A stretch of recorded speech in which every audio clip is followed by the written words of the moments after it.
No coração de um dos relatos mais enigmáticos das Escrituras reside uma pergunta intrigante: por que Jesus escolheu enviar os demônios para os porcos? Este é um mistério que ecoa através dos séculos, despertando questionamentos profundos sobre o divino e o sobrenatural. Prepare-se para uma jornada rumo ao desconhecido, enquanto desvendamos os segredos por trás dessa ação aparentemente inexplicável. A verdade por trás do que aconteceu naquele dia pode surpreender e desafiar nossas percepções sobre o mundo espiritual. Venha conosco explorar as profundezas deste mistério e descobrir seu verdadeiro significado. Por que os demônios pediram a Jesus pelos porcos? Demônios são criaturas espirituais, capazes de controlar um corpo físico para seus próprios fins. Quando um corpo é totalmente possuído por um demônio, isso é conhecido como possessão demoníaca. Durante seu tempo na Terra, Jesus teve vários encontros com demônios e, claro, nenhum deles foi páreo para o poder de Cristo. Mas antes de começarmos, não se esqueça de se inscrever no canal e deixar seu like, pois isso ajuda a compartilhar nossos estudos com mais pessoas. A cidade de Gade serviu de cenário para o encontro entre Jesus e o endemoniado. Encontraram ali um certo indivíduo possuído por demônios. A região era conhecida como o País dos Gerasenos, por Marcos e Lucas, embora Mateus a chamasse do País dos Gadarenos. Gerasa, também conhecida como Gergesa, era um pequeno assentamento localizado aproximadamente no centro da costa leste do Lago da Galileia. Uma das cidades de Colis era uma cidade maior, a milhas ao sudeste do lago. Parece que este incidente ocorreu perto de ambas as cidades. Conforme o relato de Lucas, o homem possuído pelos demônios saudou Jesus e seus discípulos assim que chegaram à margem. Lucas 8, versículos 27 e 28. Quando ele desembarcou, um homem de idade, possuído por demônios há muito tempo e sem moradia fixa, foi ao encontro de Jesus. Ele falou, caiu e disse em alta voz, que queres comigo, Jesus, Filho do Deus Altíssimo? Rogo-te que não me atormentes. Lucas 8, versículo 28. Lucas descreveu alguns sinais de que este indivíduo estava possuído por um demônio.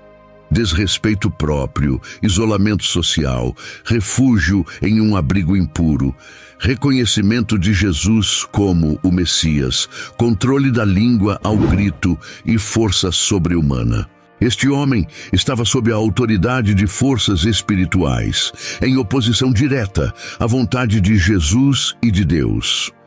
Aconteceu que, depois disso, Jesus percorreu cada cidade e vila, pregando e anunciando as boas novas do reino de Deus, e os 12 estavam com ele. Esta Maria havia sido possuída por um demônio até Jesus libertá-la. Muitos acreditam que ela foi entregue à imoralidade, mas a Bíblia nunca afirma isso explicitamente. Lucas 8, versículos 1 a 3. Em Lucas 8, versículos 29 a 32, vemos que Jesus experimentou o espírito impuro que saiu do homem, pois muitas vezes o havia dominado. O homem era frequentemente acorrentado, mas rompia as correntes e era levado pelo demônio para o deserto. Jesus perguntou-lhe o nome e ele respondeu, Legião, porque muitos demônios tinham entrado nele. Eles imploraram a Jesus que não os mandasse para o abismo. Havia ali uma grande manada de porcos alimentando-se na montanha. Os demônios pediram para entrar neles e Jesus permitiu. Nas Escrituras, há 4 locais descritos como habitados por pessoas ímpias após a morte, juntamente com anjos desobedientes e espíritos. Esses lugares são descritos como locais de tormento. Um desses locais é conhecido como Tártaro, onde certos anjos estão acorrentados enquanto aguardam o dia do julgamento. No Novo Testamento, a palavra Tártaro é mencionada apenas uma vez, em sua forma grega, em 2 Pedro 2, versículo 4, onde se diz que Deus não poupou os anjos que pecaram, mas os invejosos ao Tártaro, colocando-os em cadeias de escuridão para serem guardados para o julgamento. Outro lugar na Bíblia que fala sobre anjos caídos é Gênesis 6, versículos 1 a 4. De acordo com Judas, versículo 6, alguns anjos abandonaram sua morada própria no céu, e como ameaças por esse ato atroz, Deus os lançou no Tártaro, onde sendo fechadas em poços de escuridão até o tempo em que serão julgados. Segundo Lucas 8, versículo 31, a maior preocupação dos demônios era serem lançados no Tártaro. A menção de Pedro ao Tártaro não está no contexto de condenar falsos mestres.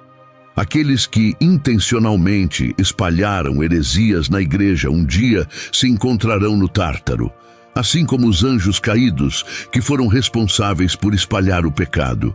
Nos textos sagrados, existe um local referido como Hades, em hebraico. Esse lugar é conhecido como Sheol, frequentemente traduzido como inferno ou sepultura. Assim, após a morte de Jesus, ele desceu ao Hades.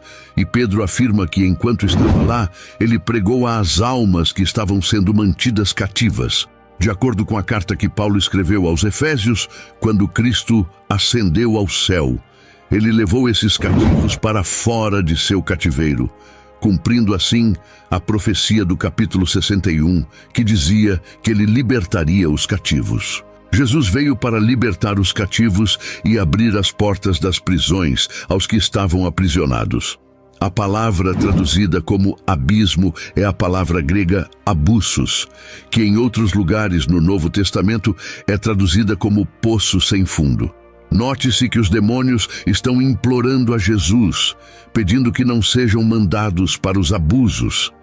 Naquele momento, eles sabem que chegarão ao tempo de serem lançados no abussos, mas naquele momento imploraram por mais liberdade. É interessante observar que, embora Jesus tenha concedido a eles essa liberdade temporária, não os invejoso para o abusos naquele momento. No entanto, chegará o tempo em que Satanás será acorrentado, e eles incitarão uma rebelião contra Deus e contra o reinado de Jesus Cristo nos corações dos homens ímpios. Após isso, serão lançados na Gena, o lugar onde a melhor e o falso profeta estão. Lucas 8, versículo 33, relata que os demônios saíram do homem e entraram nos porcos, e a manada correu violentamente por um lugar íntimo até o lago, onde se afogou. Jesus valorizou muito mais a vida de um único ser humano do que a de 2.000 porcos. Os moradores locais estavam mais preocupados com seus campos e instaram Jesus a deixar a área, temendo o que pudesse acontecer se ele permanecesse lá por mais tempo. Na montanha também havia uma grande manada de porcos, alimentando-se, o que era uma violação da lei. Esses homens participavam de um comércio ilegal, equivalente a cultivar cocaína ou papoulas. Lucas 8, versículos 35 a 37, relatam que, quando as pessoas foram ver o que havia acontecido, encontraram o homem anteriormente possuído, agora em seu perfeito juízo, aos pés de Jesus. O homem de quem os demônios haviam saído estava sentado aos pés de Jesus, vestido e em sua perfeita justiça, e todos os presentes estavam amedrontados. Aqueles que testemunharam contaram como o homem possuído pelos demônios foi curado. Então, toda a multidão da região dos Gadarenos pediu que Jesus se afastasse, pois foram tomadas por grande medo. Ele subiu no barco e voltou. Que situação triste! O povo estava mais preocupado com o bem-estar daqueles porcos do que com a libertação do homem. Eles se preocupavam mais com a perda dos porcos do que com a saúde do homem. Pediram a Jesus que os deixasse em paz, mas o homem que havia sido possuído pelos demônios e libertação implorou a Jesus para ficar com ele. A história de Jesus realizando um milagre neste trecho mostra várias respostas a ele, incluindo as reações dos demônios, das pessoas locais e do homem que recebe a cura de Jesus. Enquanto os demônios demonstram o poder de Jesus, ainda tentam criar caos entre as pessoas, mesmo sabendo que vão perder a guerra. Os exércitos ainda tentam infligir tanto dano quanto possível antes de serem derrotados. O homem curado indica o quão desamparado alguém pode estar sem Jesus, especialmente quando está acorrentado por forças mais poderosas do que ele mesmo. Mas sua reviravolta é ilustrativa do contraste impressionante que aparece na vida de alguém após ser libertado de tal subserviência. Este milagre não é apenas sobre expulsar demônios. O mais importante é libertar uma pessoa de opressão, demonstrando o poder transformador de Jesus. Ele não apenas liberta os demônios, mas restaura a dignidade e a identidade, reintegrando o indivíduo na sociedade e permitindo que ele se torne um testemunho vivo do poder e da misericórdia de Deus. A libertação de uma alma da catividade é um elemento central deste milagre. É social. Levar a sério a presença do mal e dos demônios parece provável que Jesus escolheu esse evento para ilustrar de maneira usada, horripilante e gráfica como a existência do mal resultou finalmente na morte. Isso serve como um lembrete de que a presença do pecado na raça humana é sua própria morte como pagamento. Nosso mundo brinca com forças espirituais em vez de levá-las a sério. Pessoas no mundo moderno procuram ler textos sobre demônios, porque esses textos nos desafiam a lidar com conceitos que não envolvem ver ou ouvir. É difícil negar a existência de uma força malévola em nossa sociedade quando confrontados com a natureza horrivelmente destrutiva de nossa cultura e as forças pelas quais somos capazes de tratar uns aos outros. Nossos esforços são tão bem-sucedidos quanto as tentativas dos locais de acorrentar o endemoniado para contê-lo. A força de Jesus é necessária. O homem libertada oferece um ponto final de aplicação para consideração. Nem todos são chamados para servir em um ministério que exige viagens para espalhar o Evangelho de Jesus. Às vezes, Jesus quer que aqueles que experimentaram sua posse contem com sua própria cidade natal sobre ele. O homem que foi curado e transformado não precisa arrecadar fundos para encontrar seu campo missionário. Tudo o que ele tinha a fazer era começar a compartilhar sua história, o que ele fez ao falar sobre a obra de Deus em sua vida.